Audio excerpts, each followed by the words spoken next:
Book 3, Level 4, The Iron Tangle. We got some player skulls and the Dungeon Anarchist Cookbook. Hello, crawlers, and welcome to our first episode of Book 3. We're diving in. We're back. Either you had a week off or you had a lovely episode to listen to Jeff Hayes talk about the audiobook and his perspective on recording everything. It was a good interview with him.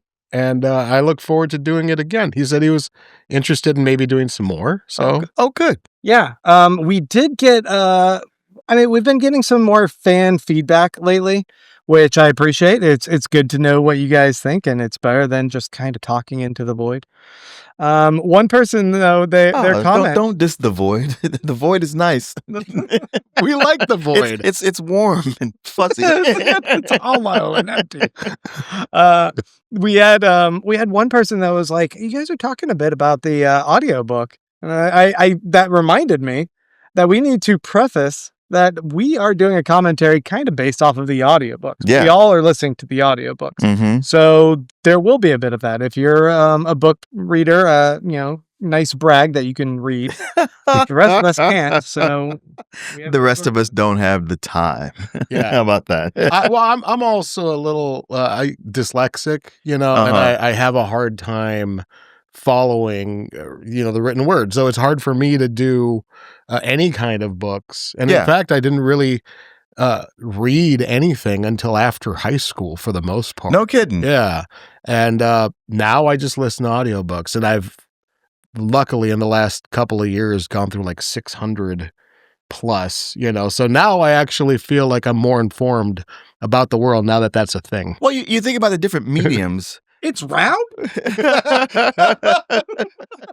And I always find, like, say there's a novel and you could either, read it or wait for the movie version or the audiobook. And of those three, I always find the audiobook to be the most satisfying because you get all the words and yet there's the oral, component of it. So it's kind of bringing it to life, but you aren't missing out on anything. I like the warmth of a narrator, and I like what they bring to it sometimes. I still try to read every so often, still not very successfully, but I always have preferred, I think even if I could follow a book easily like normal people can, I think I still would prefer the audiobook. I've had some books that I've sat down to read and do that thing where, I've just reread this page 3 times and I still don't remember what's on it. And it's been some book a friend has been bugging me to read. So I'm like, let me just get the audiobook and see. And then I go like, oh, this book is awesome. Yeah. Once you have someone else's voice kind of guiding you. And I don't know if you could tell, but Martin only has 3 fingers on each hand. So every time he tries to turn a page, he does it with a ghost finger.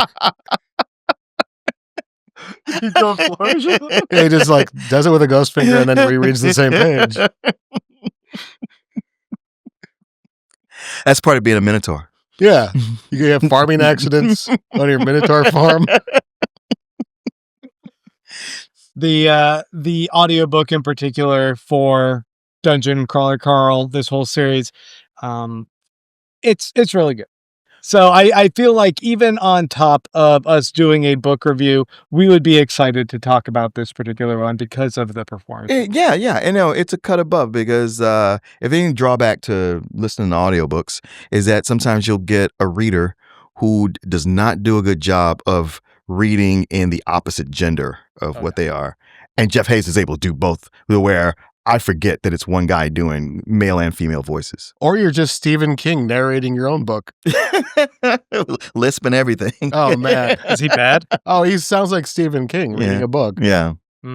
Yeah, I mean, there are some audiobooks I've started and gone, nope, not for me. Yeah, same. I would rather not listen to your story. Which is kind of a little bit of a disappointment. Folks, we want to remind you that today we're going to be talking about Book 3, the Dungeon Anarchist Cookbook of the Dungeon Crawler Carl series, and we are covering chapters 1 through 9. We're deciding to split this up into 4 sections, so your homework for next week is going to be to read chapters 10 through 18. Through 18. Through the end of 18. Yes. Through the end of 18. Yes. Always need to specify. Yeah. Through the end of 18. stop right before 19. Is that a good stopping point? I don't know. But Okay. it feels like a good natural stopping point for splitting this into Now, quadrants. you see how I asked you, which indicates that I did not read ahead. Wow. Oh yeah. Another thing, if you're just jumping in for book 3 and you haven't followed us along in the whole ride, Martin has never read the books before, whereas Rubio and I have. So that's good. You're not reading ahead. No, didn't do it. Okay. So you actually stopped at the end of 9, or did you hear that first sentence of chapter 10? Well, I only heard the first sentence just because I turned the car on and then it fires up right away, and I go like, nope, go back. Yeah, each time I hear that, I go, my eyebrows go up. But we're not going to cover that. We're not going to cover why my eyebrows go up in that next chapter. I wanted to keep going just because we got to the good part. I know. It was like really, really mechanical and complicated. And I know that in the print book, Matt Dinneman says, don't worry about the layout of the land, right? We don't have to worry about trains or stops or any like colors of the lines or any of that stuff. That's for the characters to figure out. You don't have to worry about it. And we still have to go through it. Yeah. I mean, it's still lists upon lists. Yeah, going through the audiobook, you don't have the option to really skip that unless it was to say like you could skip ahead to chapter 6. It's some serious shenanigans that Matt Dinneman did, like after the fact when, oh, you guys were like trying to figure out this puzzle that was clearly an intricate puzzle? What are you doing? Don't do that. That preface is not in the audiobook, and Grant has taken this personally. I was upset. Once you told me, I was like throwing away all these charts and diagrams. I'm like, this is a waste of time. I can't believe that. Bought all that yarn for nothing. Well, it was especially, a little vexing for me because I accidentally downloaded book 4 first. Oh no. And I was in it and I was like, well, hold on now. They're still alive? How are they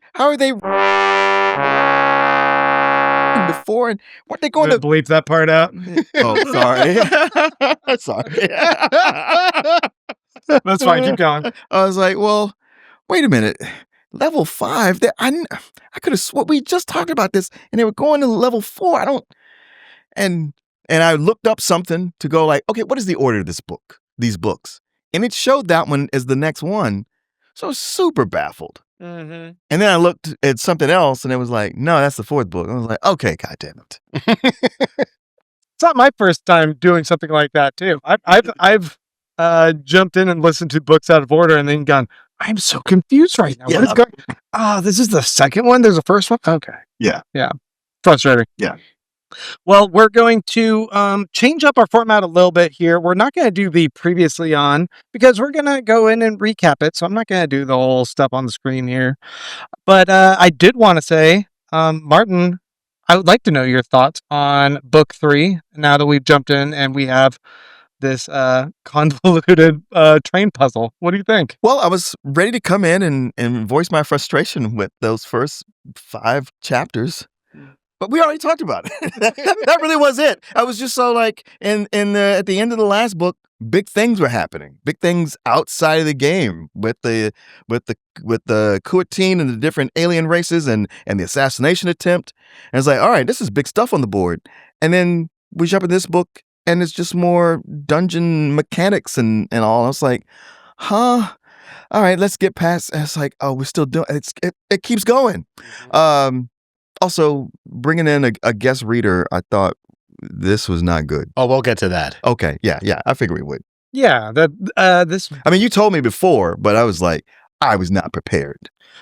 This audiobook does have the first of a few guest readers that pop into the book, and it's the Critical Drinker, I believe, is popped in as Vernon, the train conductor. Yeah, who, when he was approached to voice Vernon, it was an idea that I believe Jeff Hayes had because he wanted to, maybe open up some spots for outside readers. Yeah. And thought that this guy, who at the time was like a sarcastic, humorous movie reviewer. Oh, that guy. I know who it is. Yes. So he was a sarcastic, comedic movie reviewer, and this is like, your peer. Yeah. Well, I've heard his video. Let's not go that far.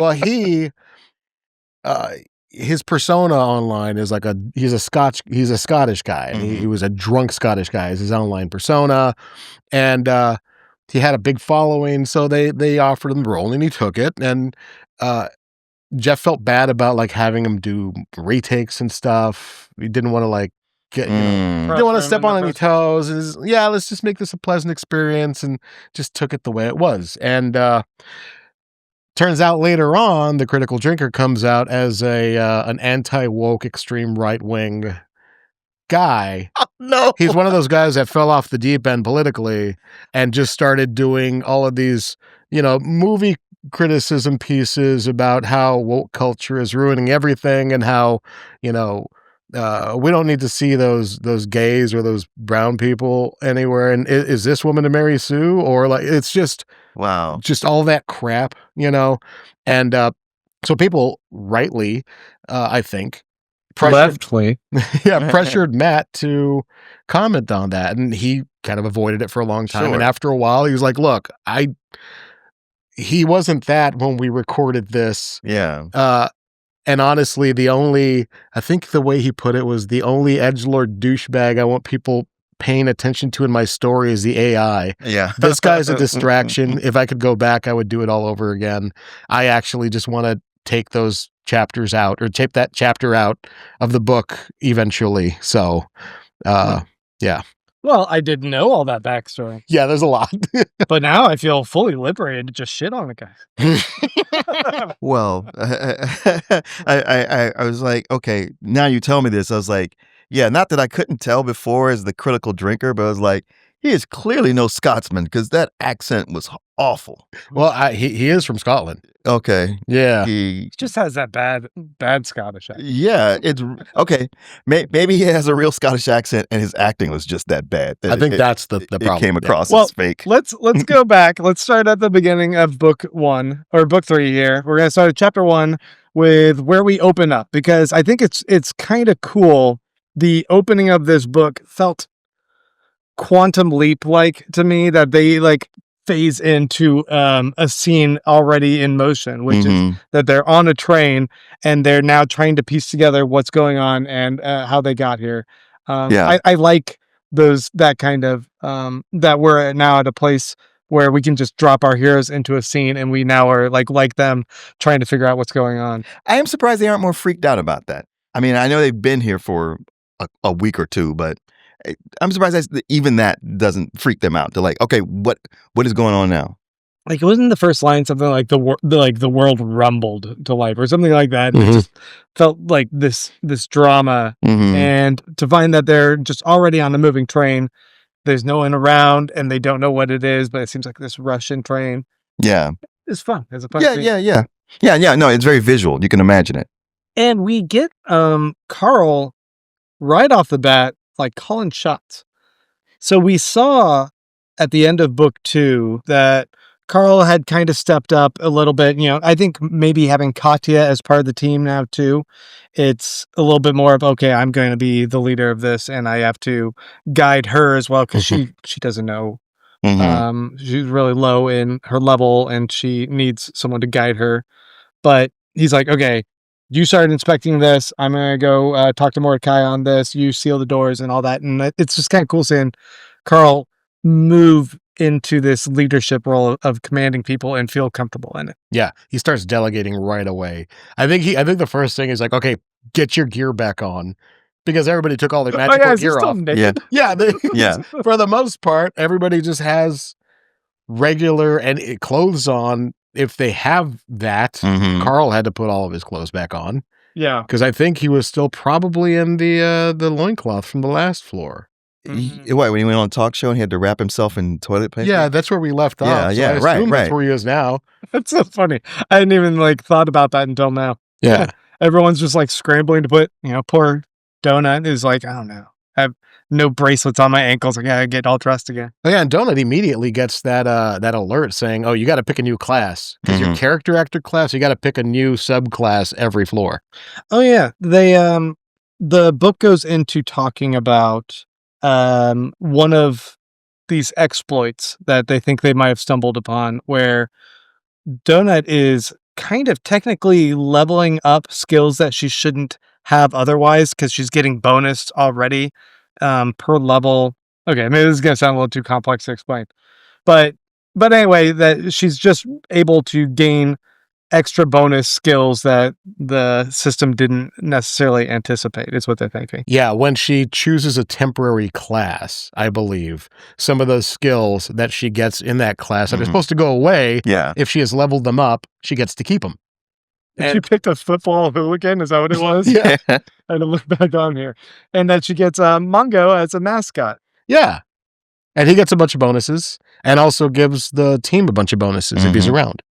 It's kind of cool seeing Mongo, how he's developed through the end of book 1 up to this point. Because at this point, or at least within these first 9 chapters, we get to the point where Mongo reaches his largest he's going to get at level 15. Right.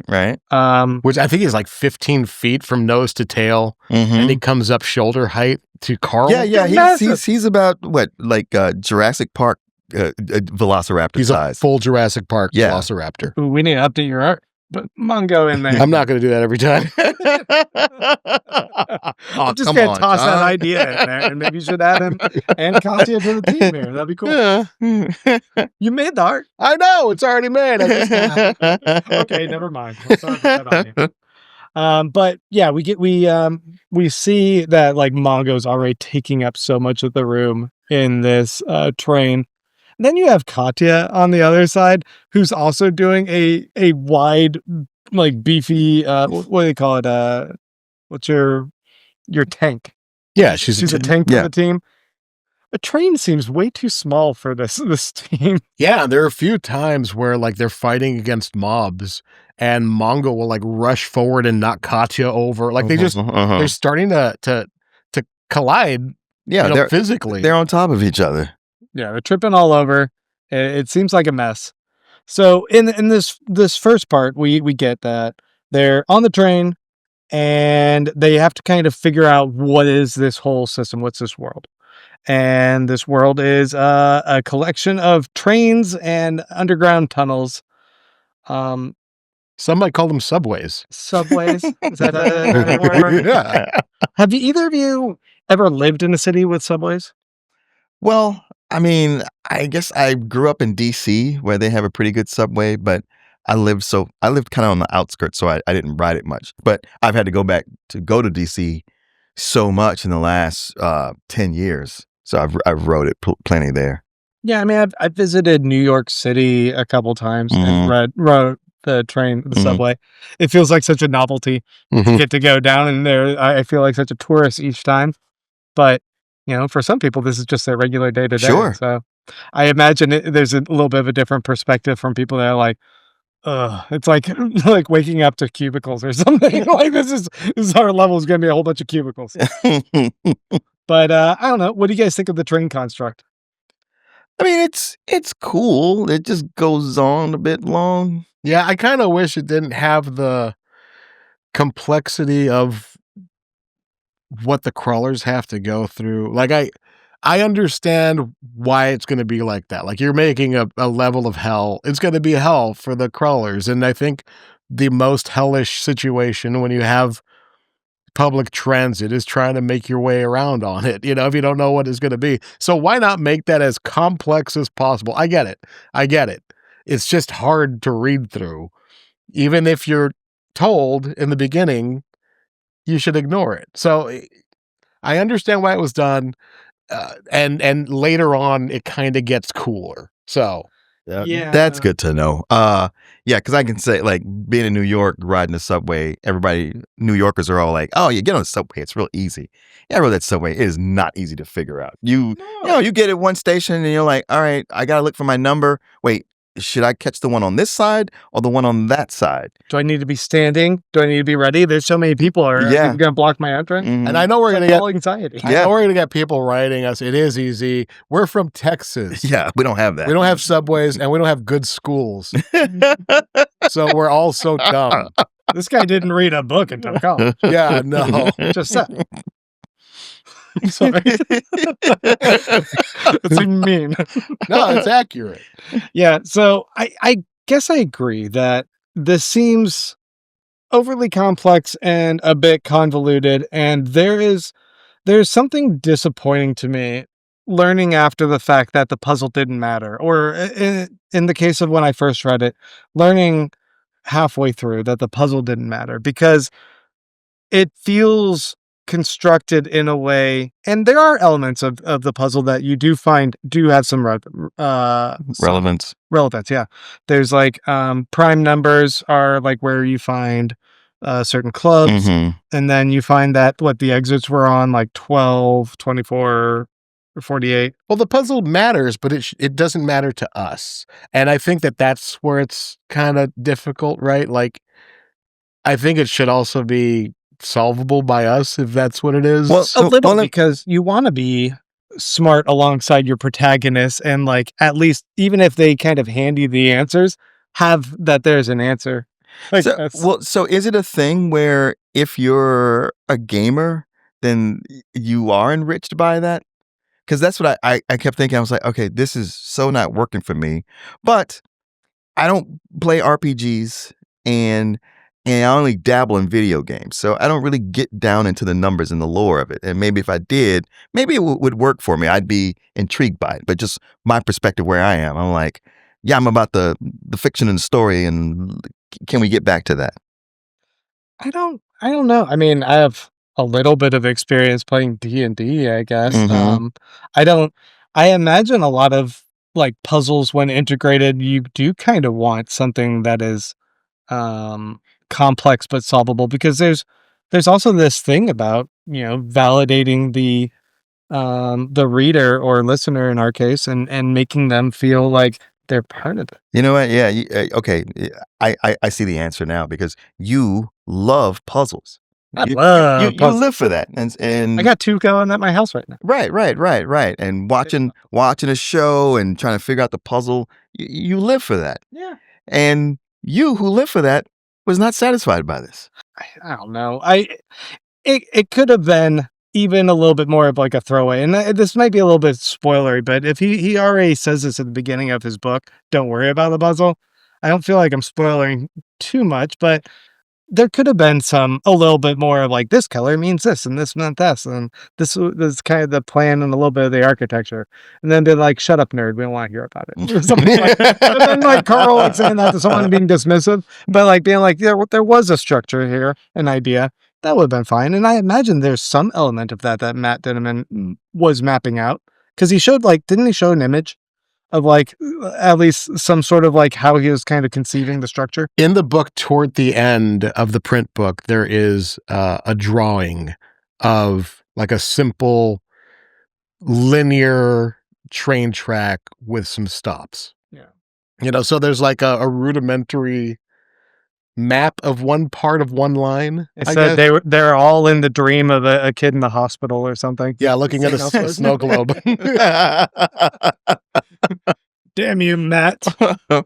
Well, then let's move past we're introduced to a couple of different creatures here, and they all seem kind of horror scary. There's some demon babies and Slender Man, some like rabbits that have no skin. Yeah. Just because the AI is like, this will be fucking scary. And they start kind of checking through the train cars and realizing that some of the train cars have a bit more relevance than others. There's going to be an engineer's car, and there's going to be a conductor's car. And that we later will talk about running into Vernon the conductor. But it was mainly a matter of like showing that they teamed up and they were able to do a pretty cool sequence. I thought this sequence happened later in the book because of how cool I thought it was. Okay. And that is the protective shell. Oh, yeah. Well, the protective shell is always cool, because Carl is really good with figuring out the best way to use it. Yeah. But when you're on a train and the protective shell doesn't really interfere with anything physical other than people and monsters, and you pop that thing and it's geostationary and the train keeps going, and the shell doesn't, and it just squishes everything against all the back walls. It's such an awesome scene because then you have them running back and slipping and sliding over the gore of everything. Like the description of it, I'm like, oh, this is so like visceral. And while the alarm trap is going off and Fergalicious is playing so loud that it's making people's heads hurt. I love the mechanic he devised that there's going to be loud music and it just allows him to just pull any song that he wants and blast it at any point. So he's developing a soundtrack for the Dungeon Crawler Carl series. I believe he actually has a Spotify up. There's a Spotify. Oh, really? You can listen to the songs that appear in the series. There's a Spotify playlist of all the alarm trap songs. Yeah. Yeah. And it's great because all of them are just going to be these poppy jams that like you're like, shit, that one's stuck in my ear. And then each one, you're going to have it stuck in your ear all day. Mm-hmm. So yeah, in eviscerating them, I guess I had a question to you guys. Does Carl get points for all of them that died through his protective shell? Mm-hmm. Okay, because that seems like it would be a lot. Yeah. Yeah, they all end up getting a ton of experience throughout this whole book. Okay. Was he getting a lot from this? Because it always seemed like him and Donut, because they were already at such a high level, like they weren't getting that much from things. I'm asking. Yeah, there was a ton. I don't remember. I don't think I took note of how much experience they got, but yeah, they were getting experience the whole time. We also learn, and this is going to bug me a little bit more, that Katya has the Pathfinder skill, which allows her to see more of the map. So she's already on top of mapping and figuring out this complex puzzle that we need to decipher. Us, the listener, has to decipher this puzzle. Oh, and she also, because of her monster truck driver class, gets a bunch of momentum bonuses. Yeah, that was cool. So while they were on the train, she's like, oh shit, my constitution is like at 90 something. It's like just fucking skyrocketing. And I believe that as a mascot, if I'm remembering correctly, I could get the details wrong, but Mongo and maybe Donut also get constitution bonuses with momentum. I believe his constitution is essentially hit points. Yeah, it's like your ability to take damage or recover from damage. Okay, which is why Carl's always worried about Donut because she has such a low constitution, which means she can barely get tapped and die. Yeah, and her healing is a lot slower too. Yeah, and wasn't it when with her new class, her constitution had to go down some? Yeah, I believe that. Maybe with she lost a little bit of a bonus. Yeah, I don't remember it was because of her new class or because she got the crown of the sepsis horror removed that was giving her some bonuses. I'm not sure, but she's down a couple of her already super low. I think she's got like a constitution of 4 or something really low like that. Well, we finally get off the train after they fight a few mobs, and this is where we get kind of how the stations between tracks operate, and that there's a couple different levels for where the different trains are going back and forth, and you can go up to the red line, down to the yellow line, down to the nightmare line, whatever it is. But on each of those floors, it also seems like they have a couple of stores and shops they can visit. Yeah, this specifically in a transfer station. They're like regular platforms, regular stations, and there's a transfer station which mobs can't get off on, which are just kind of like not really safe stations for people, but monsters don't generally walk along these parts. And is there any value to the other what'd you call it? Not the transfer station, the regular stops. The platforms? Yeah, the regular platforms. Is there anything else there? Is it just where the monsters are? Oh wait, because there's something about like a tunnel, right? There is a tunnel that the mobs seem to come out of or exit back through. These are all things that I ignored. Okay. Yeah. These are some elements I like. Whatever. You're still holding on. You're still fighting. I'm going to figure this out. All right. Listen to you guys and my therapist. Just like go. Don't even worry. So we find a Limp Richard's shop.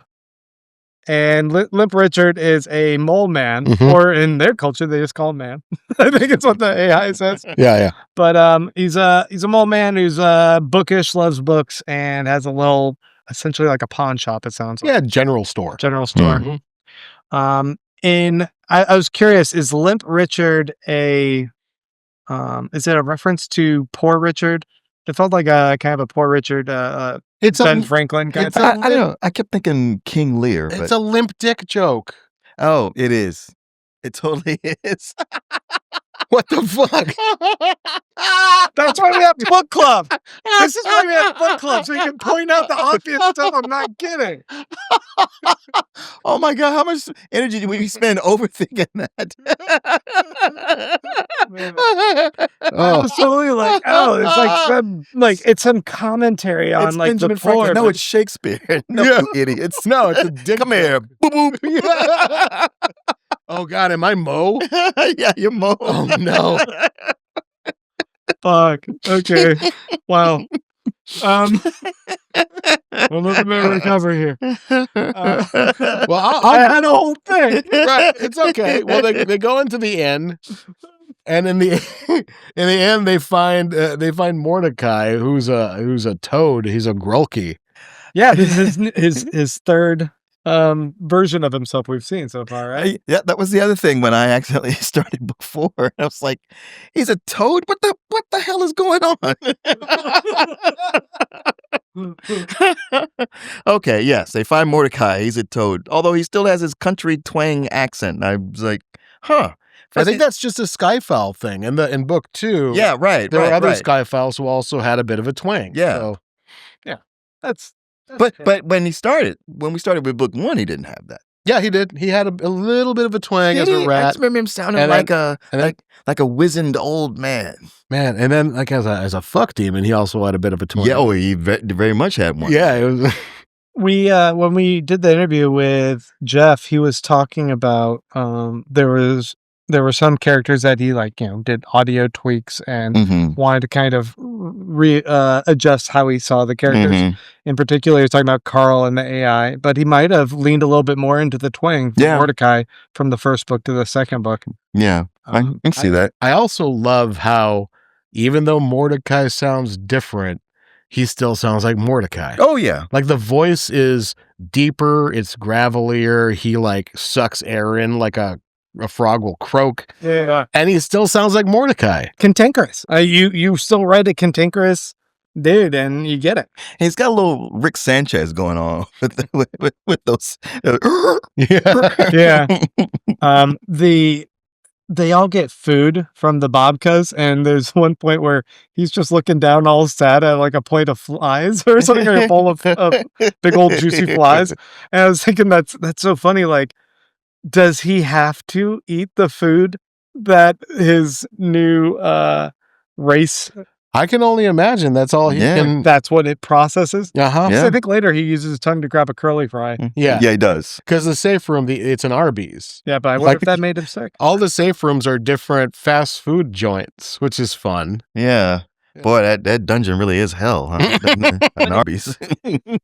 I'll go back to the flies if it's all the same to you. If you're taking on the full on biology of these different alien species, there's got to be like consideration for like what you can eat and what you can process, Sure. which is just another level of hell for poor Mordecai. Mm-hmm.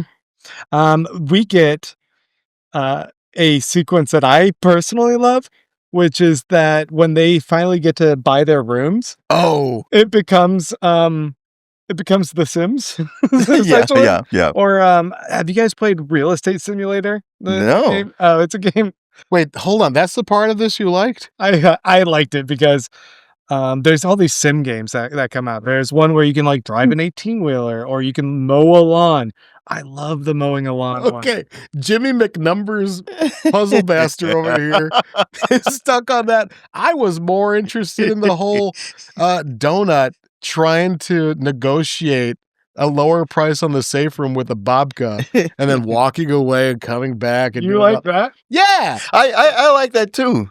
And instead, I'm like, oh man, you could like just shift where you want that room and like add a second floor and like, oh, you can change the artwork on there Oh. with a button. What a party. That's fun to me. I like that. Like they get to like live in a real world that operates in a video game mechanic like that, and that they have this interface that allows them to do it. It just sounds so cool. I got it. Okay. Yeah. When they were doing all that with the room, it's like, oh yeah, we can add an They were extra taking a floor. nap. Well, it was more of a So is this what we're doing now? How much time are we spending on this? Well, I was like, why are you fixing up a room when you have a goal to get to the next level? Meanwhile, I'm all like, no, man, I'll watch power washing videos of like people on the sidewalk or cleaning up a yard for hours. It just felt like a side quest in a game that was taking over what the game was. Yeah. This book is considerably longer than the last book. Is it? There are a little bit more of sequences, I think, dedicated to some of these things, like grinding and just getting experience and explaining how the puzzle works and then how the room construct works. I would say this room construct thing does come back a few times, so it does have relevancy. Yeah. I'm not blowing it off as Is that spoilery? No, you're just spending a lot of time on some dumb shit. Well, I also didn't get lip Richard. I'll shut up. Yeah. I guess that was my thought too. It's like, this is cool and all, but how much time are we going to spend on this? Because we have a much bigger issue going on. Yeah. Well, he also gets an upgrade to the space, which is a bed that makes him only sleep 2 hours. I want that. Do you? I want that so badly. Yeah. I like the idea of pushing a button and actually feeling refreshed. Yeah. But there's also that thing that I totally related to Carl about, like, sometimes you want the break. You want the time of sleeping to just like check out from it. Yeah, but sometimes the alternative is you lay in the bed for 8 hours but only sleep for 2. So the idea that you could just sleep for 2 and feel completely refreshed, that's the greatest thing. And the bed, like, feeling like it's just a warm hug as soon as you lay down. Yeah. I could easily not make it to the next floor because I just keep coming back to that bed. I can also talk a little bit about the AI giving the Cuck Aquaman achievement to the party because they got screwed out of those celestial boxes. Because Borant took... Right. Yeah, they involved the quartz in the mistake. And the AI had the AI's description is really snarky. It says, "This resulted in my decision being overturned. Reward, you've received a platinum. It's not my fault, you fish-headed assholes don't properly program your quests box." And Mordecai goes on to explain, the AI, when this happens every time that the AI gets overruled on something, and it starts to break its brain a little bit, and it starts to act out. And this is the AI acting out a bit. Yeah, no, that's much appreciated. I was like, ooh, got the AI on their side. But Mordecai does say, like, don't get used to this. It could change at any time. So what did they end up getting in these boxes? Do you remember? They got a bunch of that's where they got the coupons for the free spaces and upgrades and tables and all sorts of stuff. So Donut was doing all this bargaining with the Bobka for a room, and it didn't matter because they got all these free coupons, like 2 coupons each for like level 3 spaces that they ended up combining for like this really big elaborate setup with all these tables and upgrades and stuff. So yeah, and the Bobka is losing it because these coupons are so valuable. It's like, this is her whole year or her whole life. Yeah, she gets commission on everything, even if it's coupons. So like she is in tears with bliss. They're talking about like the financials of the construct and Borant and all of this, and that can kind of seem a little bit boring, but I did think it was kind of interesting, this idea that they can't make money off of selling these rooms to all these people because all of these people received it. And this also screws them out of sponsorship money for sponsors who spend a lot of their money buying that. So now the sponsors have their money going to better gifts and prizes that'll trickle down to Carl and Donut as a result. So it was like win-win. Even though they got screwed out of a whatever celestial thing. I mean, that other guy got some amazing Doctor Strange cape, so it does seem pretty dope what you could have gotten. Yeah, and also all these like free spaces and upgrades and stuff. I think Borant still needs to pay taxes on That's right. And it ends up being a big fuck you to the showrunners from the AI. giving ththese guys all this free stuff for the Cuck Aquaman achievement. So does anything happen before they hop back onto the train? Donut gets a new tiara. Yeah. Oh, right. So yeah, she gets this enchanted tiara of Mana Janita, which gives her some bonuses. But there's a couple of downsides to it. Not as bad as having to kill off an entire group of people on the 9th floor. But she also gets like a hole spell, which allows her to make a really shallow, I think it's like an inch or a half-inch shallow hole on any surface. Yeah. But it's not like on biological things. Like she can't open up a hole on a person or a monster or anything. Still, it's super cool. Yeah, I like cool. that she's dismissive, and Carl's like, "Damn." Yeah, it's like the Spot from the Into the Spider-Verse. Yes. Yeah. Or the Wile E. Coyote instant hole. And eventually, she would be able to make them deeper, I guess, Yeah, and maybe larger. because right now they're just really shallow. It's a dinner plate size but shallow divot. Katya gets an arm bracer. Like she gets an arm bracer that turns into a shield. Wait, what did Carl get then? Yeah, he gets something. He got the The enchanted necklace of the hot bourgeoisie, and level 5 Talon Strike. Oh yeah, the Talon Strike. The Talon Strike, yeah. The necklace was that now that he owned, like he can own property and like make taxes on. Yeah, it's boring. Yeah, okay. So with the Talon Strike, does that mean he has like big long toenails? No, it's Got just beautiful feet, man. Yeah, Beautiful. that's because I know he has beautiful feet that the AI can't get enough of. No Guinness Book weird toes, I think. I don't think it changes the look of his feet, but his feet are pretty much bladed weapons now. Yeah. Okay. I liked the sequence in the beginning where he's like, he splatters one person. He's like, that felt weird. Yeah. And then that other little baby bit his foot, and he's like, holy fuck, ow. Ow. Because like how it was written is like, it bit my foot, but I knew that wouldn't hurt. Holy shit, ow. Something like that.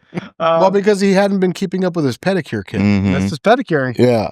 So you gotta keep your upkeep. Exactly. As I was saying about Katya, she got a bracer that turns into a shield, and then Mordecai goes on and explains that doppelgangers can incorporate different materials into their bodies.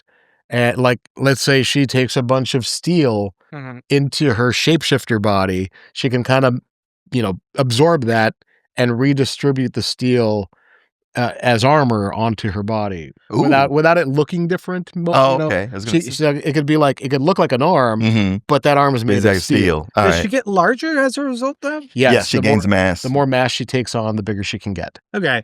Which is fucking cool. Yeah, because you did again, the artwork isn't updated here, but you did some drawings. If you go to Instagram, John Rubio. Some of them might be a little spoilery, but on Instagram at John Rubio. Yeah. If you don't mind spoilers, you want to see Katya, you did it really cool. Thank you. Yeah, she's really big, and she's got like spiky pads and stuff on her. But you do mind spoilers, so maybe you shouldn't look yet. Yeah, don't look yet. Yeah, you can follow them either way though. So Katya is slowly, inch by inch, getting a little bit cooler. A tiny, teeny bit. Another thing that I love about how Jeff Hayes reads is she sounds so dour. Everything she does. Says, it's like he was like, okay, Phyllis from The Office. I'm just gonna do her voice. That's what it sounds like to me every time. But if Phyllis was a lukewarm bowl of oatmeal, you're right. I was like, well, she is Debbie Downer. Or Martha, every time Martha she says Kelly, something. You know that? Oh yeah, Martha Kelly. It feels like her too. I just expect the muted trumpet to come in. Wah, wah. Well, the sequence that we get later where they talk to Zeb and Zeb's like, you gotta make her more interesting. Yeah, I was like, God damn it. Yeah, everybody hates her. You either have to ditch her or figure out how to spruce her up a little bit. And Donut is like, oh my God, I'll work on it.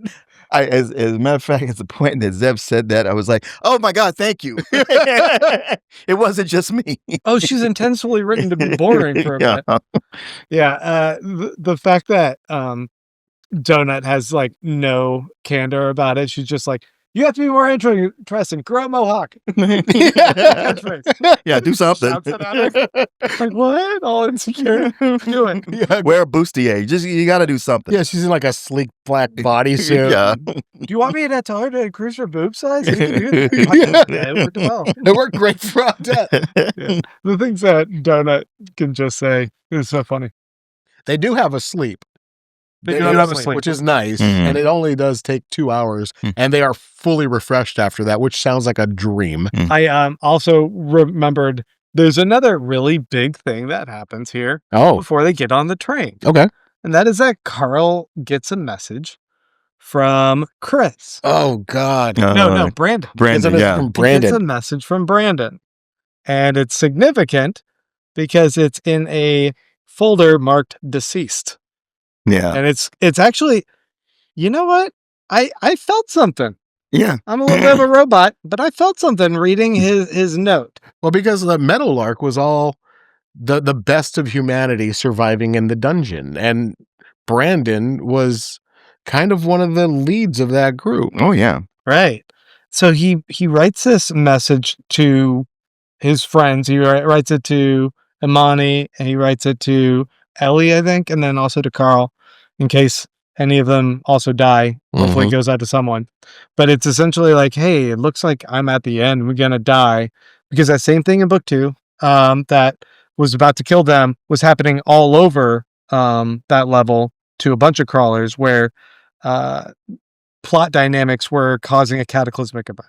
Right. Mhm. So he got trapped in a separate one. He writes this message, and it's just really this like, hey, my brother and I had a rift of falling out, and that's the person you care about, and I just wanted to tell him I love him. I hope he knew, but I really want you to also tell him I'm sorry for what I said and I love you. And I was like, oh man, Mm-hmm. felt that. It was a sad moment. And Well, I for me, it hit because of Carl going like, "Oh, I got this message. Let me go check it out." And then, yeah, you see that this message, you're like, "Oh, I didn't even realize that was there. Let me see what this." Oh no! And It's like the floor winds just drops out. the winds just get taken out of his Yeah. sails, man. It's a really heartbreaking scene because it's just like it's in the audiobook, it's read in Brandon's voice. Mm-hmm. And you get to hear Carl react in Carl's voice. And it's difficult. Like it's difficult to go through. And once the message finishes, the AI goes, note, this message is from a deceased crawler. When you close this message, the crawler will be removed from your message list. At least you're still kicking. Yeah. Just heartless. Fuck, Heartless dude. from the AI. But And Carl goes, this is just like with Mom. Mm. We don't know very much about Carl's mom, and we're like learning little bits at a time. she took him to the circus. She liked that they give away trees. She was really depressed. There was a bunch of crying. We know that his dad was abusive and shitty, and like there's a lot of backstory that we're starting to find out about Carl and his parents. Right. So, no, I was going to ask if you guys take a guess, but you've read ahead. Yeah, we can take a really good guess. Yeah, I guess you I could. still want to hear what you say. Well, I'm just wondering if she committed suicide. Hmm. I feel like if the dad killed her, he'd be even angrier when he mentions his dad. I mean, he's pretty angry, but not at this son of a bitch. I mean, I know that we're going to get more exploration there, but Yeah. it does have all the hallmarks of there being a tragedy Mm-hmm. there. Because he doesn't talk about his mom in the present tense. He doesn't talk about his dad in the present tense either. Yeah, So and that- he almost never really talks about them at all. Yeah. So this all of a sudden resonating with thinking about his mom and I guess her passing because Brandon passes. Yeah, the only time that his parents come up is when he's trying to reckon with traumatic events. And I think that's just the space in his mind that his parents occupy. Or there's some item that he connects to them. Yeah. Mm-hmm. I think that we talked a little bit about this in a Patreon mini, but there's a lot of this book that we're seeing here that seems to be the tunnels and the levels acting as maybe either a mirror for his trauma, or uh, an analogy, I guess, for his trauma at times.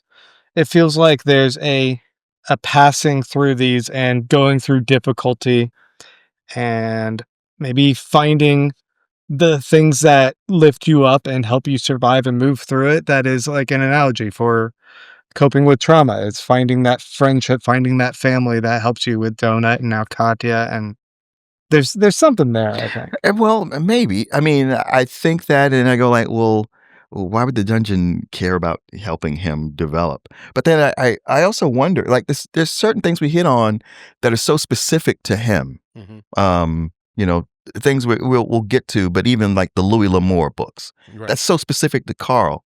So I go, is it doing this with all the other crawlers, or is it just focused on him? Because even within the party, it doesn't seem to be doing that with the rest of them. Right. Well, we see that like Donut does get like candles in a tree, and we don't know from her being a simple cat prior to this how much those might have this kind of resonance with whatever her life was there. But it does seem like Carl is getting targeted by the Yeah. AI with stuff. There's a manipulation there, and I don't know if it's for good or bad, Right. but it is interesting. It's interesting. And it does seem at this point that you have to kind of start thinking, okay, this is intentional. This isn't us just kind of reading into potential themes that maybe were unintended by the author. I think this is intent. Little tangent there. So he gets a message from Brandon. We now get a little bit of a mission request, and that is like find Chris, who seems to have departed from the rest of the party of Meadowlark, has gone rogue, gone solo, and hey, find him and deliver this message if you can. So now we can be on the lookout for him. Oh, we also learn later that that Chris is a Cretan. And I thought that was funny because you're a Cretan. God damn it. Thanks. No, it was fun to get to that part of the book and go like, John. I recognize him. He looks like my friend. Perfect. Yeah. Anything else to note here? No, and I think we can pretty much skip chapter 4 because it's literally them just like setting up a crafting space, going to Limp Richards, getting supplies, trading some books with him. Oh, he wanted to get that like goblin battery or the gnome or dwarf battery thing in there. Yeah. So that's kind of one of these lingering plot points. I'm like, yeah, barter for that shit. Get it. Trade him books. He referred to books as like a drug with Limp Richard. He's like, give him a little taste. Gave him like 5 books. Read those. You come back to me and you'll want a bargain. When you're into books, it kind of is. Yeah. Yeah. You know, to pan out time waiting, you know, once I got done with these 9 chapters and just to give myself something else to read, I thought, well, let me borrow some Louis L'Amour books. Did you? Yeah. You burned through those really quickly. Yeah, they're short. Yeah, they're super short. Those 5 books will be gone like that. Do they, do you find that there's any similarity or anything that you pull from them that like resonates with this? No. They remind me Carl's of not the, they're like episodes of old Western TV shows. It's like watching The Rifleman. Yeah, it's a pulp novel. Yeah. I've never read any of these. I Yeah, honestly, you live close to here, and you could read one on your way home. It's like a comic strip. Okay, cool. Yeah, so we're just gonna jump then ahead through chapter 4 to Vernon the dwarf, Vernon the train conductor. So we get this scene where they come into one of the trains that they're on, and we learn a little bit about the mechanics of the train by Donut being charming and talking to this guy Vernon. And Vernon talks about how the train seems to go on a time loop where it's going back around the track, and he keeps hopping off the train at the very last stop, and then finding himself right back on the train at the beginning. But he doesn't remember anything in between the 2 points. Right. So there's a time loop, but he knows that things on the train themselves seem to stay consistent, so that the train is on one time loop, and that he and the other train conductors and passengers and monsters, I guess, are on a separate loop. Or the train, what happens on the train Stays on the train. gets reset. Mm. You know, so if he leaves his house, like he left his house with a piece of gold, Mhm. he got on the train, kept the piece of gold, got off the train. When he gets back on the train after that fuzzy non-memory, he has 2 pieces of gold Yeah. instead of 1. Right. And then like ends up with 3 the next time. And he's like, this is like an infinite gold machine. Yeah. Same thing happened with a drawing of his wife that he had. He left with that in the morning and then ended up with several copies of this same handmade drawing of his wife in his pocket. So, you know, I think as dismissive as maybe we were about like the mystery of the train lines, there is other elements to this mystery that are still kind of intriguing and worth kind of sussing out here. And I think this is an element of it. Yeah. And it's a funny thing. The whole, like, every time he gets on, he builds up more gold, and he's got the whole, like, when I finally get off, I'm gonna have all this gold to take back to my wife. It's so like a Louis L'Amour book, where a matter of fact, one I just read, where a prospector just like, yeah, if I just get a little bit more, and then I can take it back to my wife before this avalanche comes down. I'm gonna get one more, and then that's gonna be it. But oh, there's so much more I could get, though. Look at this. You are pulling Mhm. parallels here. Okay. Okay. That is probably intentional, right, Matt? Maybe. And all this information was coming out because Carl asked him where the train goes after the last stop. Mhm. Because nobody knows that. Like like all the maps kind of stop in that area, but like nobody knows what happens after the last stop before it starts its route again. So he doesn't know what happens after the last stop. We also learned that I think Mordecai said that there are a finite amount of monsters and creatures. They can't just regenerate them, Mhm. right? So it's not that they're dying and regenerating. I think it felt like that's what Mordecai was telling them. Do you guys remember that? I don't. I don't either. I think he mentioned like, yeah, the rule is that like you can't just regenerate these creatures. Although maybe the AI can, but I think it's part of like these NPCs. They shouldn't be able to do that. Yeah, just so you guys know, there's a lot of stuff we're gonna miss. These are really complicated books, okay? This book in particular, I think there's gonna be some elements that have us scratching our heads, and you guys going, oh, "Why didn't you like totally get that?" Yeah, Duh." don't have an aneurysm. I think maybe this week we got like 3 emails that started with, "I almost had to stop listening because," and there was like this detail that we didn't even fucking know was there. Sorry, Yeah. we're having fun with these, all right? Yeah, we're not getting paid for this. This is literally us just hanging out and reading books. Yeah, if you guys can't mention all of the minutia, I don't need to be here. You were talking about this guy's Scottish accent in the audiobook, Yeah, the critical drinker, yeah. and I had written down, what is this guy like trying to do a Shrek thing? That was also my idea of like this voice. So it's funny if he's like actually Scottish, and I'm like, I don't know, it sounds like Mike Myers trying to do a Scottish accent. Well, I mean, I'm even being Scottish, I feel like he's doing extra. He's really trying to put it on. Yeah, maybe. Yeah. But yeah, it did stick out. There's another sequence that I was about to move past. Oh no, just Vernon. a couple of small details. Carl asks Vernon if he has a map of the entire Iron Tangle, and he doubts one exists. Vernon also says that monsters always get off after every 5 stops, and after every 5 stops, the train is completely empty of monsters until the very next stop. If a monster stays to the end of the line, it dies. And also, Vernon has said that he's never seen or spoken to an engineer, and the only time he's ever heard of an engineer coming out of his train was once, and that was during a derailment.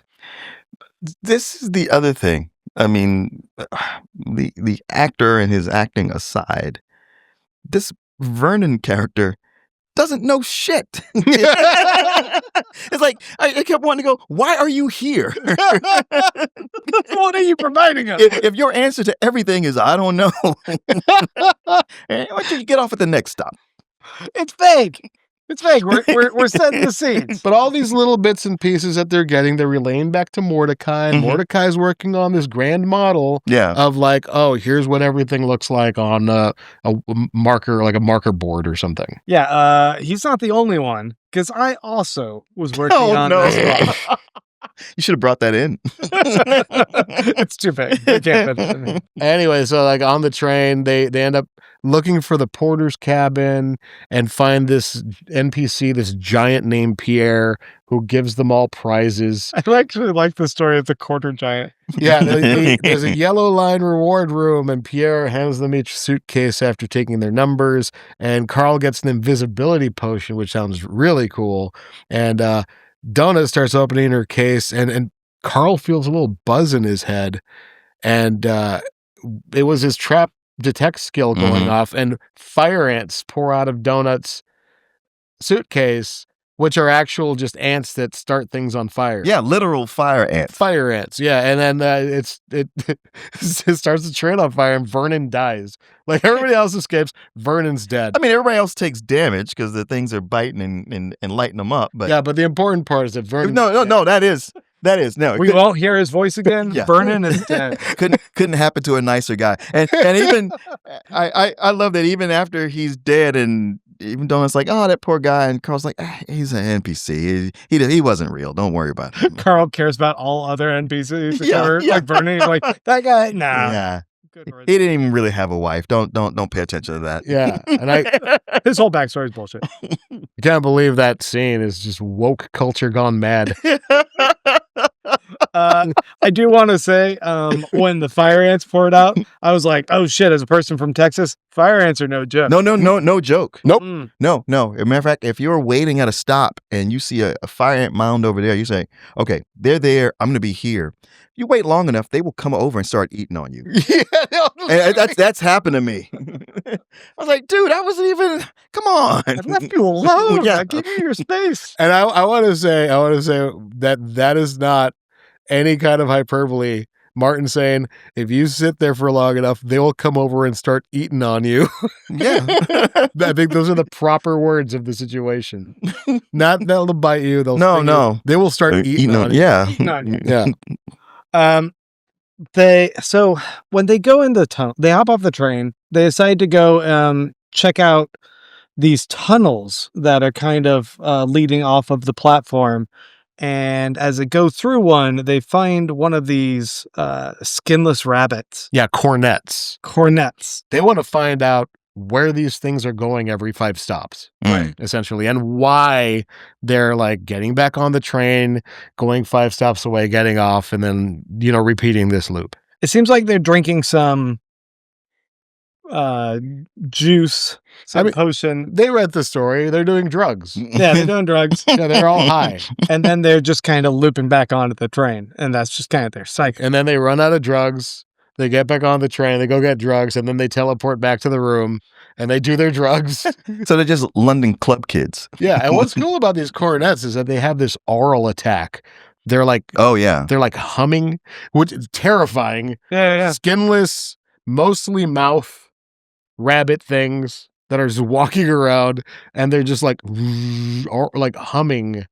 And as they get closer to you, the humming gets louder and louder until you vomit. Yeah, it throws off your equilibrium. Yeah. I feel like I played this creepypasta game where it was like these certain types of creatures. Yeah, you guys know creepypasta, where like people write about these different horror characters, like Slender Man came from like people like trying to write these different scary characters. I played a game, and there's a character that really reminded me of these skinless rabbits. Okay. That, do these kind of vibrating attacks. And yeah, that is a little bit creepy. Mm-hmm. But at the same time, I felt like at this point in the book, when we have them just kind of going through grinding, fighting characters and trying to investigate these rabbits, we not only get that message from Zev about like, hey, Katya needs to upgrade her game. Mm-hmm. And what was it that Donut said? Carl was like, just be yourself. And Donut's like, that's terrible advice. Yeah, that is the one time I thought, Carl, stay out of this. Yeah, shut up. Yeah, I think there are only two other cool things that happen in this area. One is Carl is walking through a spot and sees a glowing sigil on the floor, and only he can see it. And Mordecai kind of gathers that that's because of his escape plan skill. Oh, right. It's one of the skills that Carl has, and he explains that, that's like controlled gating. It stops specific types of mobs from crossing. Most people can't see it, and it isn't necessarily something you have to worry yourself about. Because it doesn't affect crawlers necessarily. Right. And then the cool thing is that he saw that thing, that he was able to see that thing because of his escape plan skill. And that's one of the things, that's the same thing that goes off when he gets the Anarchist Cookbook. Mm-hmm. The little glinting. His escape plan skill goes off, and then he could read all the secret text on it. So that's one of the things that's kind of like setting up that he can see what's in this book. And maybe one of the things that is allowing him to even get that as a prize, because in the introduction it says like there's certain requirements that need to be met before this is given to somebody. And I'm thinking that escape plan skill is one of those things. I was thinking during this section of the book that there are probably watchers of the crawl that are changing the channel to see what's going on with Hecla or Lucia Mar. Because they're probably like, I bet they're doing some cool stuff. And instead they're like just like flashlights through the tunnels and like, oh, look at this sigil. And it's like, what's on the other channel? So that's one of those things where I'm like, come on, Donut. Get them to do something exciting. The other cool thing is in this area, they find these two giant automatons that they blow up and scrap for parts, essentially. But before they blow up, Donut's like, we should just blow these up and scrap them for parts. And Katya's like, are you crazy? That sounds... And Donut's like, Katya, you got to start getting into this. Cool, Carl likes to blow shit up. Well, maybe on the way, Katya's like, maybe on the way we can kill some of those other things, for science. She starts trying to be sassy. And everybody's like, oh Jesus, Katya. But she's trying. And as they're doing all that, Bautista contacts Carl, who's that Thundercat-looking guy, the Filipino dude. Yeah. And he tells him that he's at the Desperado Club and that Imani needs to talk to him about Brandon and Chris.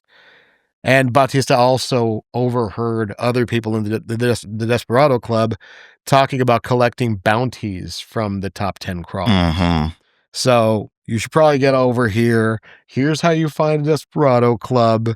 It's at like specific transfer stations. Prime number transfer stations. I think that's the one. Yeah. And that's when Donut like starts to do the makeover on Katya. It's one of those things where I actually want this like 80s montage sequence of her trying on these different books, stepping in and out of the dressing room, and just the cat going, no, try again, go back in there. Couple little details. They end up going to another train and getting a full Yellow Line station list, and they relay that to Mordecai, and they keep grinding. And at some point, that's around when Mongo gets full size, and Carl goes, I hope we never have to fight anything of this kind because we'd be completely fucked because Mongo is so crazy strong and big. And this fast. Is like the third time he said something like that. And does Mongo still have his electric teeth? Yes. Yeah. And the way Mongo keeps, evolving, I'm feeling like by the end of this book or the next one, he's going to be talking. Oh, this is the Arby's. This next transfer station's the Arby's. So is the Arby's transfer station where we get introduced to Chaco? Yes. So when they get to their personal space, Mordecai has crafted some of his Mordecai special brew, which is like this really insane potion. And the AI's description is a potion designed by a shifty changeling who has a tendency to kill those who count on him the most. It's a continuous 30-second healing potion, but it's got a bunch of side effects, and one of them is pretty major. It's a 10-hour potion sickness cooldown. So that means, like, if you take this, you can't take any more potions for 10 hours. But you could only ever take 2 of this special brew potion ever. After that, they stop working. Yeah. Which seems fair, because it seems like a potential mega booster. But that little nugget from the AI about having the tendency to kill those who count on them the most is a pretty interesting little... Yeah, because you're like, hey, AI, what do you mean by that? Yeah. What's happened in the past? He also makes a couple of constitution buff potions for Donut.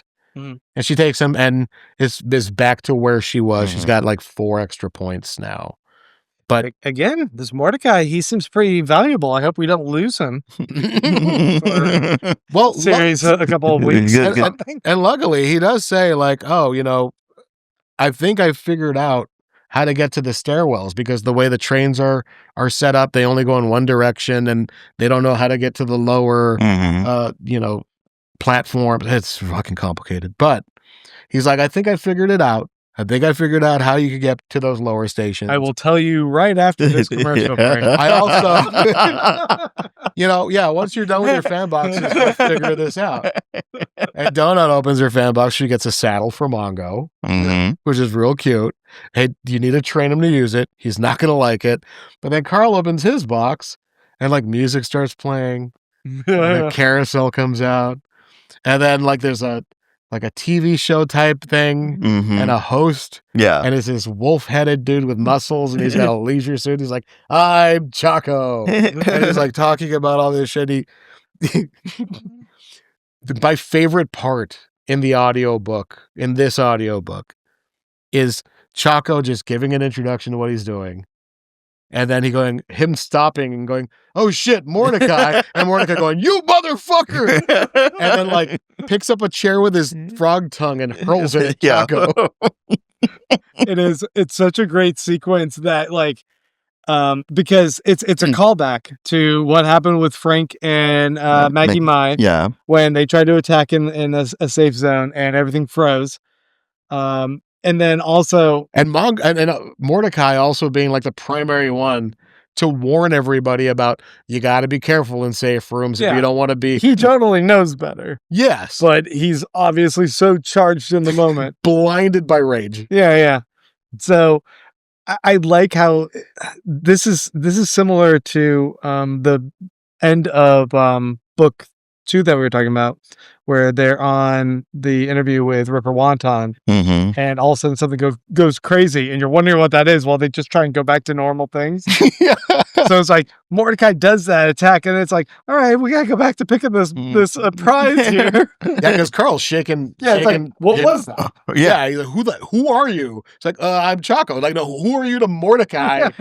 And like everybody else is like, you know what? I'm not going to tell you all that right now. Well, he says he can't talk about it. Yeah, you got to wait for this for book 4. He does say he does go like, wait, why is he even still here? Mordecai shouldn't even be here anymore. Has he become a manager? He also apologized, like, I'm sorry about what happened to Mordecai. It was a long time ago. It wasn't my fault. I was just doing what his manager told me to do. His manager being Audette. Right, you know that. Right. If I hadn't done it, he would have died and we would have all lost Audette. When he comes back, tell him I said I'm sorry. Not a day goes by when I don't regret it. I think that's not going to move the needle for Mordecai. No. When you at the first glance of a person, you throw a chair at him with your tongue. Enough that it would have immediately killed him, according to Carl. Yeah. Like, you went for a kill shot. Yeah, so... and your frog body was the best you could do, which that's kind of a cool move, actually. Mordecai's in timeout for 7 days. Yeah. On a 10-day thing. Yeah, this is a 10-day floor. It's like, what do we do now? and thanks a lot, Mordecai. Yeah, it's just like further reflection on like how important Mordecai is to them. And like, oh, can you guys problem solve a puzzle that ultimately doesn't matter. Can you? But can To you, us. To us. us. Can you problem solve this puzzle without Mordecai? So I guess in that regard, it is fun to tease out Mordecai figured out the solution, and now he's taken off the player board. Sure. And then now they have to step up and figure it out on their own. But to me, it was also a thing of everybody, it feels like I need somebody I can depend on. Yeah. Okay. Zev, maybe, but there's still stuff going on. Audette, there's things with her where it's like, I don't know if I can trust you. Okay, Mordecai, he's been playing it cryptic but straight with us. But now he can't be dependent on because he's a loose cannon. Yeah. I mean, Mordecai is mainly cryptic about his back history. Yeah. But otherwise, he's pretty much on the level and like pointing him in the right direction. He's making potions and like saying like, spend your money on this. Hey, get Katya's coupon and all that. Like, yeah. No, I want that it's having somebody who gives you great advice all the time, and they got your back, but they're also a drug addict. So you don't know when they're going to be, off the wagon and just going to burn you just by them being incompetent or just not in the game. And what does rock bottom look like? Yes. Was this it? Oh, Oh no, it could be worse. I mean, at this point in time, with where we are in the book, let's say there's a future where Carl becomes a game guide. What kind of game guide do you think he would be to these people? Do you think he would just be like there for them, or would he would probably also be a bit broken and be like, I don't know. At this point, Carl is he's Gotta too save empathetic everyone. with, yeah, I don't know that he's been hurt bad enough yet. right. Mordecai, there's you will, Carl. there's a lot The ringer. there's a lot of clues in here that Mordecai has gone through some really, really bad shit. Like that thing where he was talking about, I think he was drunk and he was passed out and he was like, Mom loved him more. Uh-huh. Who's dead now?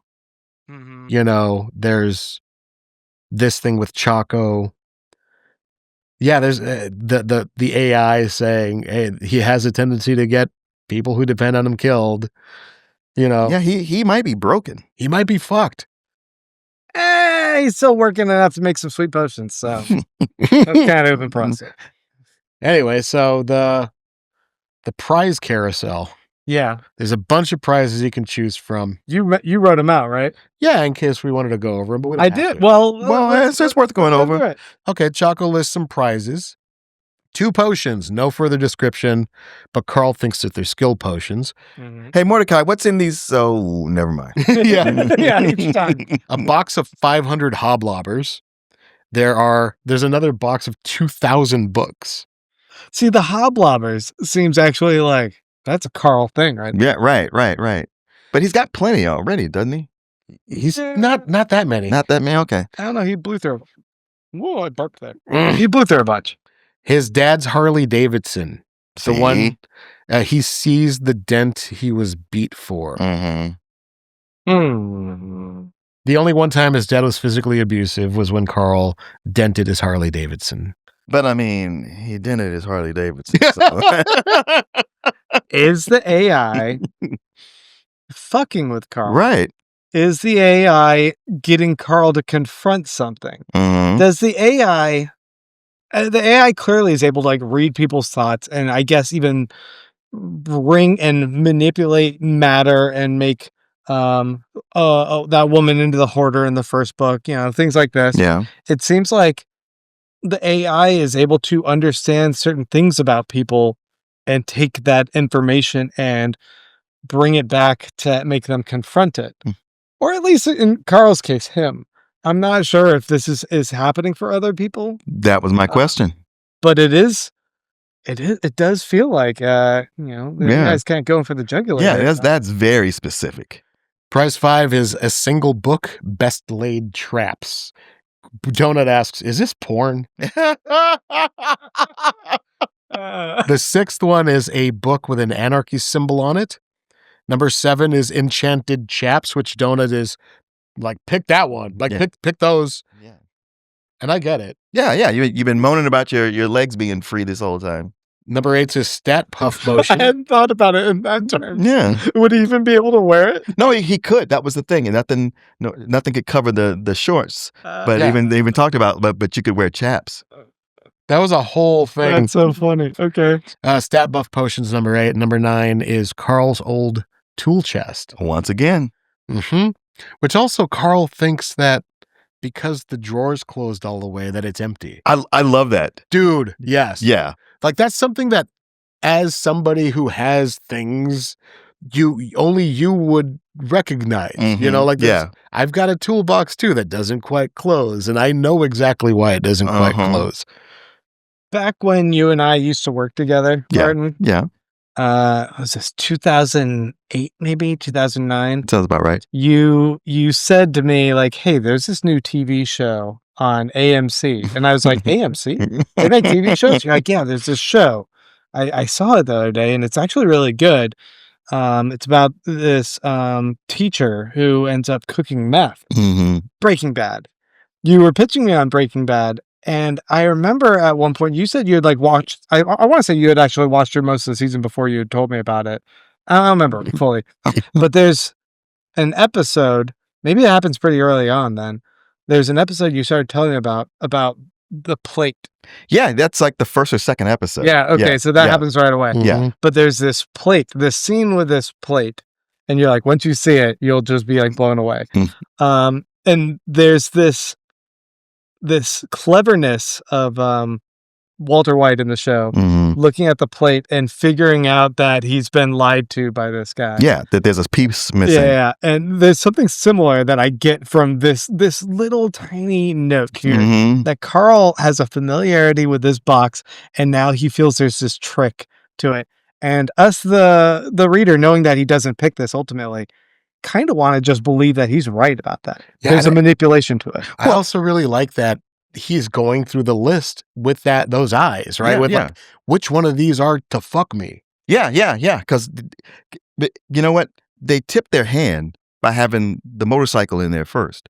Because having the motorcycle in there is already something to put you on your guard. Like, why would they have this here? Right. And then you get to that toolbox, you're like, no. If that toolbox had shown up without it, you might not even been like, You might feel like, ooh, I got an advantage. I know what's in this box. And they don't. But Carl's got trust issues. So yeah. Maybe he's always on. Well, like I said, with the motorcycle first, and now suddenly the toolbox is like, nah, son.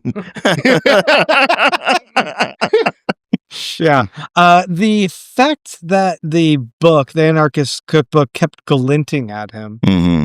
This is the same thing that he's seen happen a few times in the past.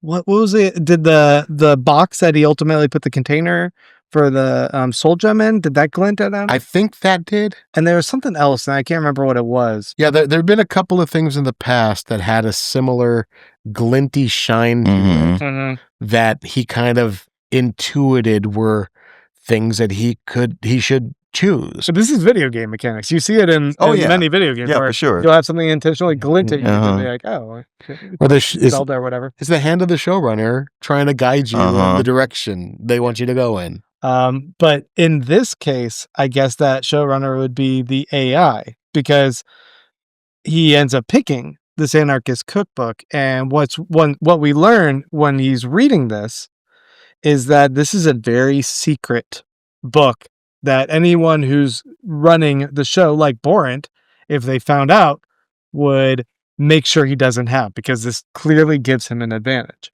Yeah, but that other crawlers have written in. It's very Half-Blood Prince. Yeah, but so the AI is aware of it, and the AI is glinting to him. Right. So the AI, once again, is kind of being like, hey, pick this one. Right. So but I'm also going to fuck with you with the tool job. Well, is it that the AI wants to bring the system down, or is it still just pissy about being overruled? And see, I don't know. There. Well, that one's an interesting question, because the AI...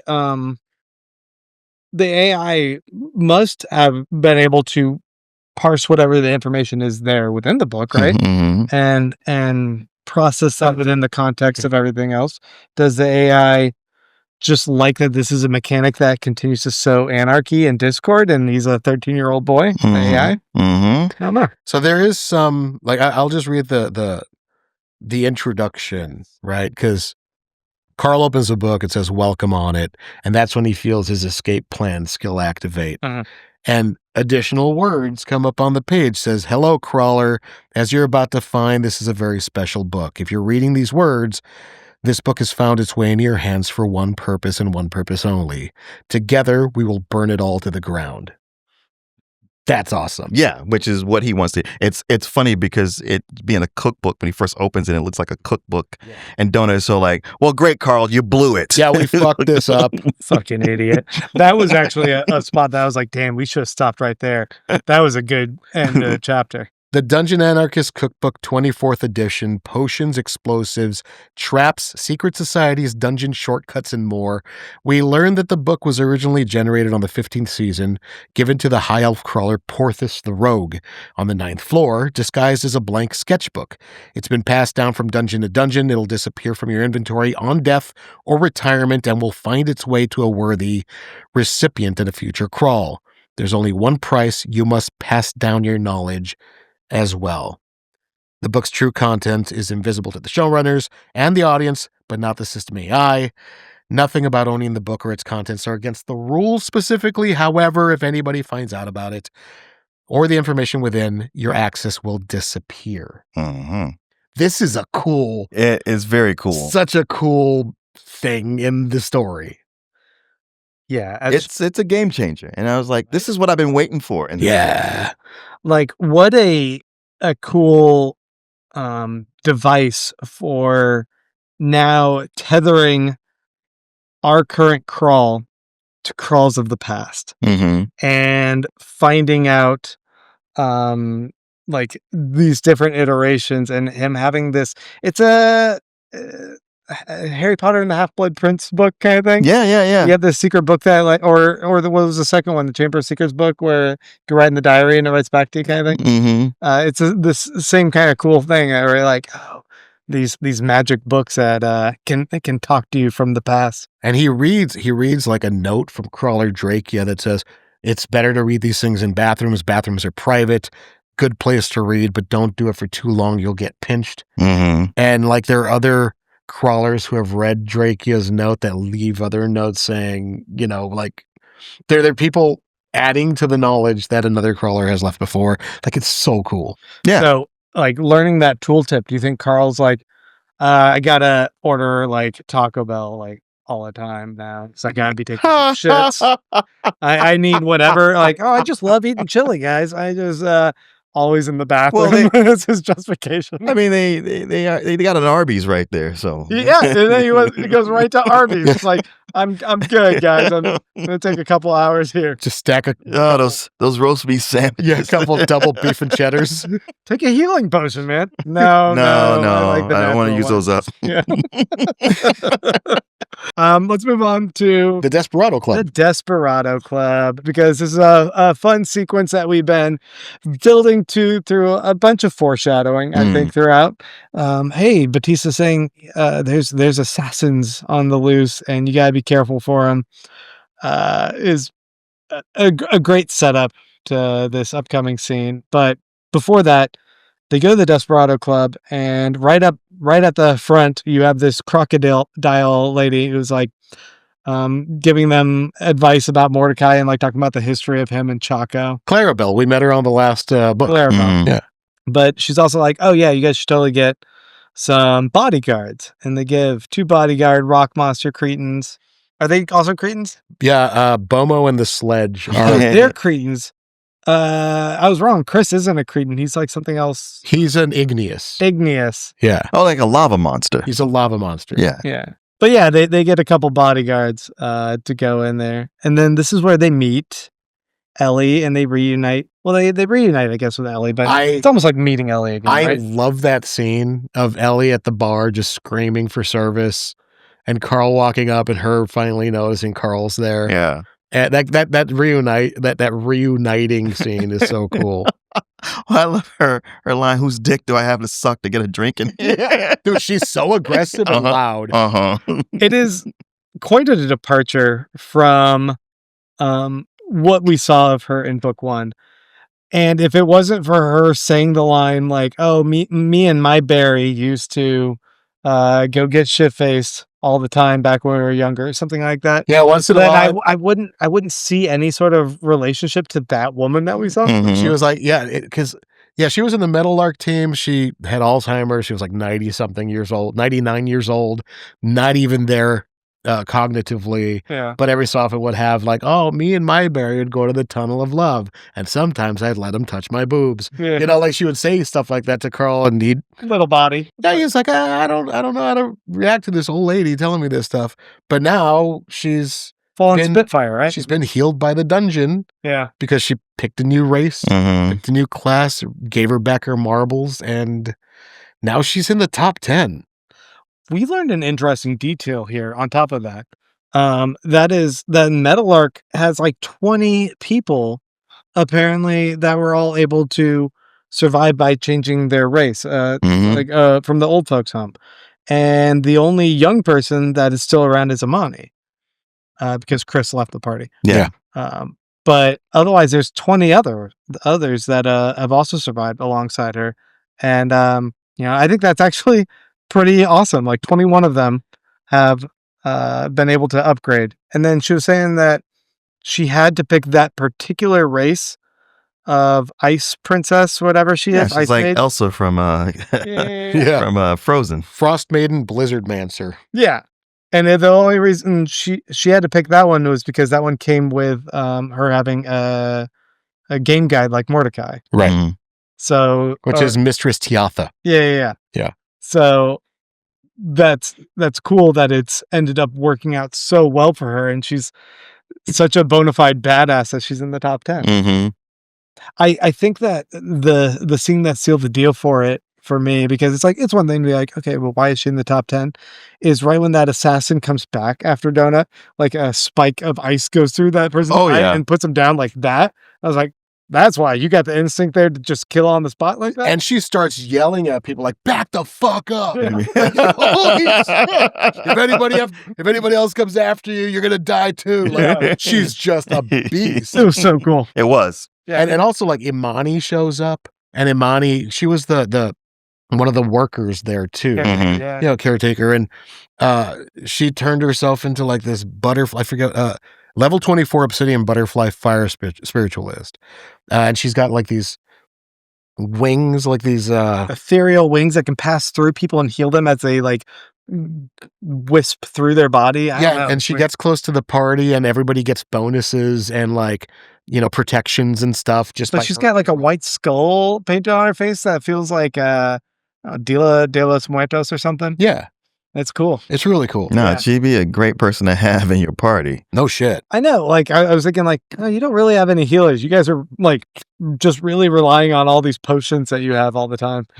And if those run out, So Imani had told Carl that Chris, after he chose his race, a few days had gone by, and he became more aggressive suddenly, Mhm. and just started getting really angry, and he and Brandon started fighting a lot. Like he and his brother started fighting a lot. And Chris wanted to reconnect with Carl and Donut. Like he was really insistent on that, saying stuff like, I know they're just south of us. We got to go find them. And Brandon and Chris eventually got into a fight over it, and Chris left the party with several others and blocked the whole team. Yeah. And Can't chat them at all. and all those others did not make it. I mean, yeah, it's funny because it's kind of like you get two sides of the coin of what happens when you do that race and class selection, where Ellie is kind of like resurrected from the state she was in, and now she's got a hold of all of her faculties and like hyper Mm-hmm. able to just like take on all the bad guys, whereas Chris feels like whatever played on him made him even more disconnected, and he kind of just checks out and breaks and drifts a little bit further away from his group and his family. And he also seemed, I think they were talking about him not being neurotypical as well, and him being like, he barely spoke.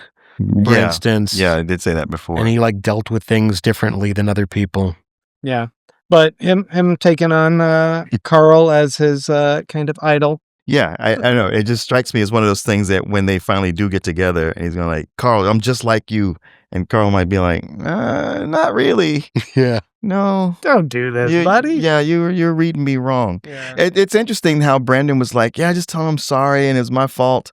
And with the description, Ellie's description of Chris, it don't sound like it was Brandon's fault. Yeah, it feels like Chris was being a dick. Yeah. Or a rock. Something like that. So yeah, one of the crawlers, one of the fellow crawlers on the dance floor takes a shot and tries to kill, actually would have successfully killed Donut had she not had her cockroach ability. Yeah, because she was dancing the night away with the bodyguards. Yeah, one of the two rock guys. She's drunk. Yeah. And yeah. Dirty Shirley's, which was one. Or eating just the cherries off of it. Yeah, she seems to take that hit. And once again, this cockroach skill has saved her life. That's twice what she would have died. Yeah. I'd like that. Cat with 9 lives has this like cockroach skill. Right. I would love to see this thing over the course of the books activate 9 times kind of thing. Yeah. Yeah, clever little detail. But yeah, she is saved by that. Carl rushes in, and before Carl can even protect her, Ellie pops in and like just kills the second assassin. I guess there's 2. Yeah, because the first assassin, the one that tried to kill Donut unsuccessfully, is themselves dead. Yeah. And there's gore and blood everywhere. What killed the first one? Was it something, some counter reaction from Donut? I'm not sure. I don't remember. Yeah, I thought maybe it was Donut that killed him. I think Donut did kill him. There was a swipe, like Donut, like on instinct, did a swipe with her claws and sliced her up. Yeah. Donut did kill him because she has the player killer skull. Oh, that's right. And she said, I didn't want to have a skull. Dude, she like when Carl gets there, she's like, I'm sorry. Like she's fucking falling apart. Mm-hmm. Yeah, I like that. She can't cope with the idea of like she did something that saved herself, but like her image is everything to her. Mm-hmm. And she's afraid that how she judged, I guess, Frank and Maggie Mai, and maybe to some extent Amani, she's now judging herself unfairly for her being in a circumstance. It also feels like deeper than just her image. You know, like it feels like she doesn't want to kill a person. Mm-hmm. You know, kill a character in a game. There's there's something empathetic in there. Yeah, that it feels like that. So it does. Like even with the dogs, she doesn't like them, but she doesn't want the idea of them having a confrontation where she has to kill them. Right. She should kill those dogs. I don't know, like every time we see a little sequence with those dogs, they seem pretty evil. So after that's happened, the assistant manager of the club shows up, who's this little sprite, Astrid. Oh yeah, I like that we get another little sprite. Aren't they? This is kind of like or fairy, right? Fairies happened before. I think this is a bloodless sprite. Oh, okay, a little bit different. A little bit different. She might be, I think, a fairy. Similar. Yeah, I was kind of like, it's like a callback to the first book with the little fairies, but I guess it's different. She's level 125. That's beastly. Carl is like, holy shit. Yeah. He's just totally freaked out by that. He's like 28 or something, right? At this point. Yeah, she apologizes for the failure in security. We also see some shadowy other figure come out of the office alongside her. Oh yeah, retreating back in. Yeah, there's another person. It's like the co-owner or something. Let me see. Or maybe a bodyguard or something. I don't know. Yeah, I don't know. As if like a level 125 needs a bodyguard. Yeah, right. But she apologizes for the lapse in security that allowed this attack to happen. And Carl's like, oh, we like Bomo and the sledge. Let's not punish them. In fact, anytime we come back, like I'd like them to be our personal security. And she agrees. I like Bomo and the sledge feels such like an 80s rock band, right? Oh yeah, or Bebop and Rocksteady or a something. failed detective show. Yes. But it's very strategic of Carl. Just like, hey, don't punish these guys. And it's like, yeah, we might need them later, and we don't want bad blood when we come back in. Any place he can, he gets a new person on his side. Plus, that apology didn't seem completely sincere. No? No. You think that maybe they were helping with the hit and then it fell through? I'm not sure. There's just something about it that didn't feel. It felt like a sorry, but not really all that sorry. Maybe it was like video game mechanics, like, oh, now we must push the apologize button. Yeah, I don't know. The whole like, yeah, we're sorry, and you'll get free security whenever you come here. And ice cream. Not free ice cream? It's that thing where somebody apologizes for a fuck up, and what they give you as recompense is really not enough. Right. Okay. It's more symbolic than anything else. So they all sit at a table, go over like what they all know about trains, and like they pool their knowledge and start trying to figure it out. And they divvy up some tasks, like Ellie and Amani, you guys go find out more about the stations, and Carl's gonna try to lure out an engineer and get what he knows. And they all leave. But on the way back to their personal space, Carl and Donut decide to go to a casino. Oh yeah, that's a whole other. I totally forgot about this. I'm like, and then went back, and that's the end. No, there's a whole thing that happens. Yeah, we can go over it really quick. But on their way there, they see a door to Laracos, which is the site of faction wars on the 9th floor, and like it's just kind of brushed over. And I'm not spoiling anything because that's in the description of the door in this book. Carl decides to go to a Wheel of Fortune game table, and use that 1,000 gold comp chip. Yeah. And he's going to bet it. And a few of the bad prizes I made note of are nothing, get stabbed in the stomach by the croupier, get poisoned, and vomit blood for 10 minutes straight. I think there was also where all of your hairs on your body turn into snakes for a minute. Yeah. And then there's like a bunch of good prizes, but the bad prizes are more entertaining. Yeah. And he learns that the nothing is actually falling into a pit of nothing. Falling into a fucking alternate dimension called the nothing. Yeah. There's like a demon arm that comes out of it and pulls somebody else in at another table. He's like, what the fuck what happened to them? Oh, they landed on nothing. What? It's a 50-50 between nothing and get stabbed in the stomach by a croupier? And the croupier is like, hey, no one's ever died from it. I'll do it great. And he's all excited about his knife. He's like polishing his knife. Oh yeah. And if you don't land on it, he's like, oh man, I was really looking forward to that stabbing. That whole scene is so fucking funny to me. So he ultimately gets the upgrade to his scroll of upgrade, right? It's a toe ring. It's a random upgrade to a magical item that he's wearing. I think that's what it is. Yeah, and he ends up getting his toe ring upgraded so that it's just his feet are even more deadly. And it's just, once again, he can't escape being barefoot forever. In these 9 chapters, we've had the talon strike and now this other upgrade to his toe ring. Like his feet are rapidly getting beefed up. I mean, I imagine like you scan down to them on his body and it's like Ren and Stimpy where all of a sudden it's like hyper detailed and just glowing to where you can't even look at him. Glowing, veiny, like muscular feet like you've never seen before. They just gotta be like wearing these big old like massive prosthetic feet when they do that. All the shots of him. Yeah, and that's it. And Donna's got the line, what are we going to do now? And Carl says, we're going back to base. We have an hour of training to do. I need to build a few things at the table, and then we're going to crash the shit out of a train. It's exciting. Oh, a heist. Yeah. I remember when I was like, okay, where are we going to make the separation point? Hearing this line and going, ooh, that's fun. We should stop there. And then hearing the first sentence of the next chapter and going, oh my God.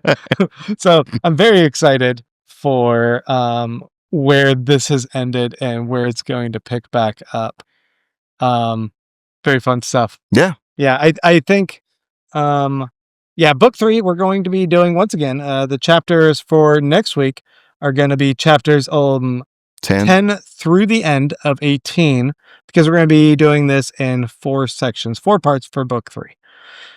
So that's your homework assignment. And I think we're at a wrap for our review for today. Yeah. Yeah, we covered it. Well, then I think it's time for us to say, hey, thanks for checking us out. Thanks for listening. Thanks for all of the support you guys have been giving us, the comments, the sharing of our posts, telling your friends, and giving us email feedback, and joining the Patreon. I don't think we promoted Patreon yet, but patreon.com/hellocrawlers is where you can go to hear the deep crawl episodes that Rubio and I do, where we go a little bit further and talk about everything completely spoilery, talking all the way up through current book 7 and how everything we discussed today relates to that. I want to give a shout out to our current crawlers. Not just Christian Castanon, but now we have Gilbert Sanchez joining on the crawlers board.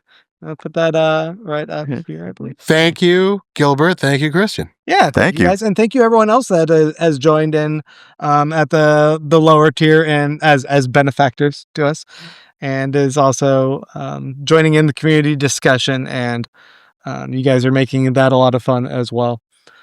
Sorry to Martin, who has not gotten to see all those comments yet. They're spoilery. Okay. Fair enough. I don't read comments anyway. We will be back again next week, again with all of that. And I think we've covered everything. Yeah, that's it. Is there anything else I should be if there's anything we didn't cover, they'll let us know. They'll let us know. You think they will? Well, go ahead and let us know. Until then, get out there and read.